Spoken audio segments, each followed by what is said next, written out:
New this morning, multiple people sent to the hospital after a suspicious package was delivered to the U.S. military base President Trump flies in and out of near D.C. Two sources telling CNN that package delivered to Joint Base Andrews contained an unknown white substance. The building had to be evacuated and a hazmat team was brought in. We don't know the extent of any illnesses now. I want to bring in CNN senior national security analyst Juliette Kayyem. Juliette, thanks for being with us.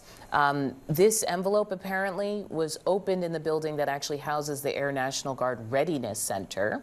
And apparently there was some sort of political propaganda included. Is this something you've heard as well? And what have you learned? Absolutely. Nothing specific yet about the nature of the political commentary, but the president, vice president, and others do go through that area when they're getting onto bigger planes. So it is essentially owned by the administration, and so you would be worried about whether this is an attack or a threat against President Trump or members of his cabinet. That will determine that will be released. It's the powder that is, of course, scary. It's an interesting story at this stage. Both, we are hearing reports that it is not known to be what we would suspect would be anthrax. It's what people worry about, and yet people got sick. Now, people can get sick from lots and lots of even legal toxic things, and so we're just going to have to determine the extent of what their illnesses are. But this was definitely the combination of the powder alluding to anthrax or something scary, and the pictures or some political protest makes it clear that this is another political attack, at least one targeted towards the government and military. I was going to say it's a bit of a throwback, I think, for people who remember way back when all the anthrax scares. What is the process for investigating kind of mystery powders being sent at this point? Yeah, and it will be a little bit different because we're on a military base, and yet they're on the acceptee. We think it was addressed to the National Guard Bureau, which is these military facilities are quite large, so there's different pieces of it. Why was it sent to that part of the facility and not, say, towards the sort of big Pentagon, as we call it? The investigation will, given the nature of it, will be done by the FBI, but with support, of course, with military assets and investigators. The individuals who were harmed, we don't know if they're civilians or military, so that will also factor in.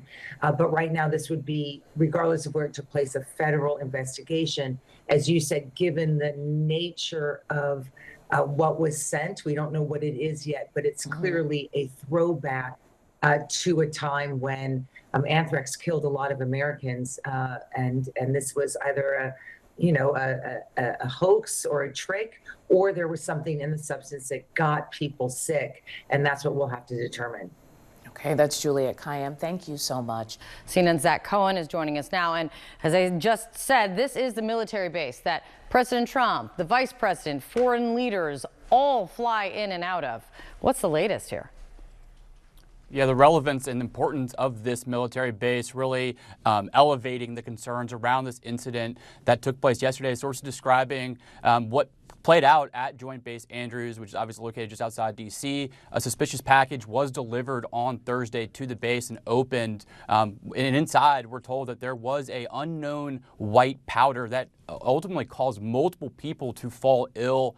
They were taken to the hospital and treated. The extent of their illnesses and symptoms are not really known at this point. But again, investigators are now looking into the origins of the package, as well as trying to determine what this substance was. An initial field test of that substance did not find anything hazardous. That'll go through multiple other rounds of review. But Joint Base Andrews issuing a statement in response to our inquiry about this incident, saying, quote, "As a precaution, the building and connecting building were evacuated." It goes on to say Joint Base Andrews first responders were dispatched to the scene, determined there was no immediate threats, and have turned the scene over to the Office of Special Investigations. An investigation is ongoing. Now, as you mentioned, Kate, look, the president of the United States uses Joint Base Andrews pretty regularly when he goes on foreign trips. Donald Trump was actually at Joint Base Andrews on Wednesday, one day before this incident took place.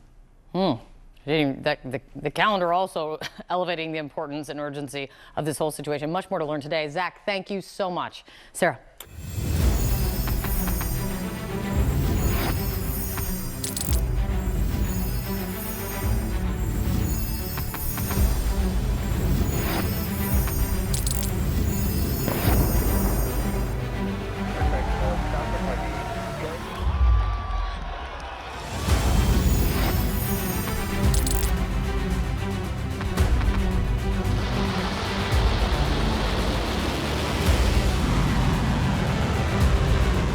Been fighting so long and so hard that they don't know what the they're doing.